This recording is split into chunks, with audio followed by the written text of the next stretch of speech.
Hi, welcome to EDCI 270, Introduction to Educational Technology. My name is Dr. Pratt, and I am very excited to be the professor for this course. I also teach EDCI 271, which is Applications of Educational Technology, which most of you will be taking at the same time.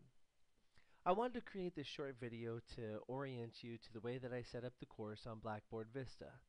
This is the first time that I've been teaching this course completely online, and so I wanted to make sure you knew exactly how it was set up in order to help you be more successful.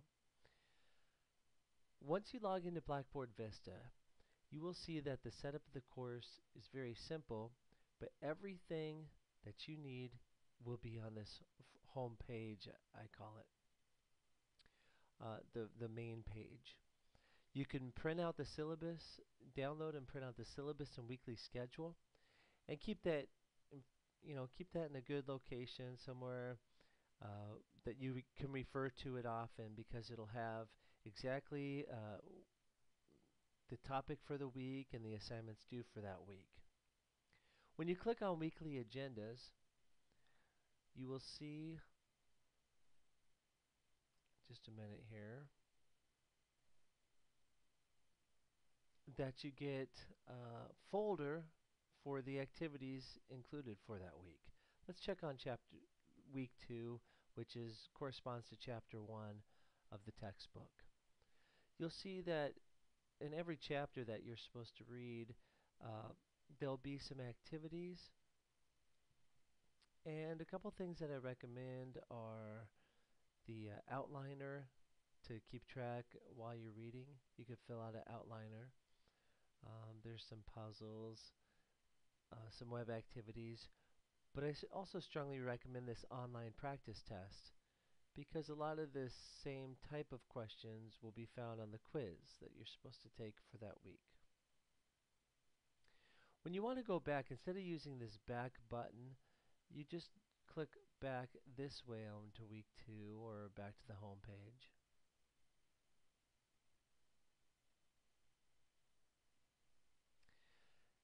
There's a PowerPoint that I'll try to include for each chapter for you to review, and then when you're ready, you could take the quiz. This is to be taken without notes or without your book in front of you. You'll have 10 minutes, just 10 minutes to complete it. It's 10 questions that are multiple choice or true false, and it won't be available, but it's not available right now, but when it does become available on January 17th, you click on Begin Assessment, and you just do the best you can and you submit, and you will see the score out of 10 points. Another thing that you'll recognize or start to get familiar with is this icon, which means there's a discussion that you need to post, correlating most often to the chapter of that week.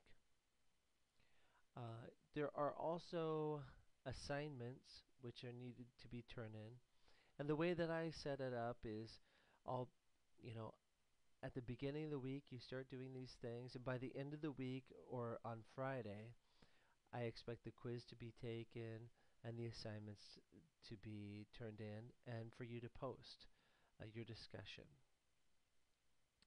When you post your discussion, you'll see that sometimes you'll be able to view other students' responses, and I really expect you to read other people's responses and to post, or respond to theirs. And that'll give us a sense of classroom discussion. So that's pretty much it. There are some links over here, but they're not necessary. You'll see the discussions. You'll be able to list all the discussions here, but they're not really in the right order for you to do them, so I'd rather you just stick with the course content and weekly agendas. If you want, you could use the calendar, especially if you don't have your course schedule in front of you. If you're just checking a computer somewhere, you can go to course schedule, and these do correspond to the proper dates. And of course, you could always, under My Tools, use My Grades to check your grades. So hopefully this gives you a little introduction to the course, and I'll be happy to go over with you in my office or talk to you more specifically about certain assignments in my office during my office hours on Mondays from 1 to 4. Or if you email me, then I'll be able to set up an appointment with you at your convenience. Anyways, welcome to the course, and it's time to get to work.